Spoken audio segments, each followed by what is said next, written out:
अब सरकारी नौकरी के चयन के लिए होगी सिर्फ एक परीक्षा। जी हाँ, अब सरकारी नौकरी पाने वालों को देनी होगी सिर्फ एक परीक्षा। जानेंगे पूरी खबर विस्तार से। दोस्तों नमस्कार, स्वागत है आपका APL न्यूज़ में। दोस्तों, प्रधानमंत्री नरेंद्र मोदी की अध्यक्षता में आयोजित केंद्रीय मंत्रिमंडल की बैठक में बुधवार को 5 अहम फैसले लिए गए। इनमें से सबसे महत्वपूर्ण निर्णय नेशनल रिक्रूटमेंट एजेंसी NRA के गठन को मंजूरी देना है। सरकार ने राष्ट्रीय भर्ती एजेंसी के लिए 1517.57 करोड़ रुपए की राशि मंजूर की है। अब national recruitment agency common eligibility test CAT का आयोजन करेगी, यानी अब सरकारी नौकरी के चयन के लिए विभिन्न परीक्षाओं में बैठने वाले अभ्यर्थियों को अब एक ही परीक्षा में बैठना होगा। मौजूदा समय में देश में सरकार की करीब 20 रिक्रूटमेंट एजेंसियां हैं। एक छात्र अगर 4 से 5 में भी परीक्षा देता है तो उसे हर जगह एग्ज़ाम देने के लिए बार बार जाना पड़ता है, बार बार इम्तिहान का तनाव होता है। इन सबको ख़त्म करके अब नेशनल रिक्रूटमेंट एजेंसी यानी राष्ट्रीय भर्ती संस्था का गठन किया जाएगा, जो केवल एक परीक्षा लेगी, कॉमन एलिजिबिलिटी टेस्ट।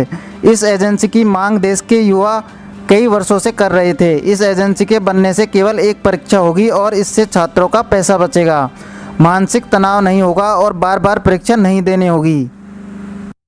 अब बात करते हैं उन दिक्कतों की जो नौकरी उम्मीदवारों को झेलनी पड़ती है।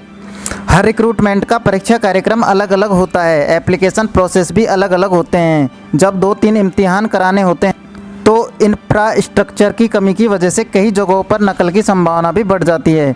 अलग अलग रिक्रूटमेंट के लिए अलग अलग फॉर्म के पैसे देने पड़ते थे।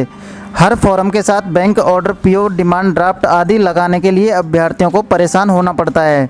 ज़्यादातर परीक्षा केंद्र शहरी क्षेत्रों में होने की वजह से ग्रामीण क्षेत्रों व छोटे कस्बों के अभ्यर्थियों को परीक्षा देने के लिए बार बार यात्रा करनी पड़ती है। यात्रा ही नहीं बल्कि शहर आने पर होटल में रुकने का खर्च भी अलग से उठाना पड़ता है। कई परीक्षाओं की तिथियां एक ही दिन पड़ने की वजह से अभ्यर्थियों को एक न एक एग्ज़ाम को छोड़ना पड़ता है। इंफ्रास्ट्रक्चर की भी कमी महसूस होती है क्योंकि कुछ ही केंद्रों पर ही परीक्षाएं कराई जा सकती हैं। ऐसे में भीड़ बहुत बढ़ जाती है। केंद्रों को सुरक्षा प्रदान करने के लिए जिला प्रशासन को अलग से अधिकारियों व पुलिस को तैनात करना पड़ता है। बार बार परीक्षाएं होने से बार बार इस प्रक्रिया से गुजरना पड़ता है।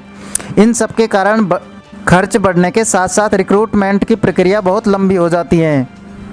अब बात करते हैं संस्थाओं को होने वाली समस्याओं के बारे में। देश में केंद्र सरकार की 20 से अधिक रिक्रूटमेंट एजेंसी हैं। उनमें से 3 की परीक्षा नेशनल रिक्रूटमेंट एजेंसी करेगी। आगे चलकर बाकी की एजेंसियों को भी शामिल कर लिया जाएगा। हर एजेंसी अलग अलग समय पर परीक्षा आयोजित करती है, जिसके लिए संस्थाओं को बार बार तैयारी करनी पड़ती है। अलग अलग एजेंसियों अपने हिसाब से प्रश्न पत्र बनाती हैं, जिसके कारण कहीं प्रश्न पत्र आसान आता है तो कहीं कठिन आता है, जबकि मकसद सिर्फ एक का ही होता है। परीक्षाओं के लिए केंद्रों की उपलब्धता के आधार पर ही तिथियां निर्धारित करनी पड़ती हैं। इन्विजिलेशन और सुपरविजन के लिए भी बार बार स्टाफ को बुलाना पड़ता है। एप्लीकेशन की प्रोसेसिंग भी अलग अलग तरह से होने के कारण परिणाम देर से आते हैं। हर साल केंद्र सरकार में ग्रुप B और ग्रुप C में करीब 1.25 लाख पदों पर भर्ती की जाती है, जिसमें से 2.5 से 3 करोड़ लोग इसमें बैठते हैं। ये आंकड़ा 3 रिक्रूटमेंट एजेंसियों का है। रेलवे के लिए RRB, बैंक सेवाओं के लिए IBPS और बाकी सरकारी कामों के लिए SSC है। अभी ये 2.5 से 3 करोड़ लोग बारी बारी से 3 एग्ज़ाम देते हैं, पहले RRB, फिर SSC और फिर बैंकिंग सेवा। आइए अब जानते हैं नई व्यवस्था में क्या फ़र्क देखने को मिलेगा। नई व्यवस्था के अंतर्गत इन तीनों संस्थाओं के लिए होगा कॉमन एलिजिबिलिटी टेस्ट CET। जो भी संस्था भर्ती कराना चाहती है वो इस CET में मिलने वाले स्कोर को आधार बना सकेंगे। नेशनल रिक्रूटमेंट एजेंसी एक ऑटोनॉमस सोसाइटी होगी, जिसमें तीनों संस्थाओं के प्रतिनिधि होंगे।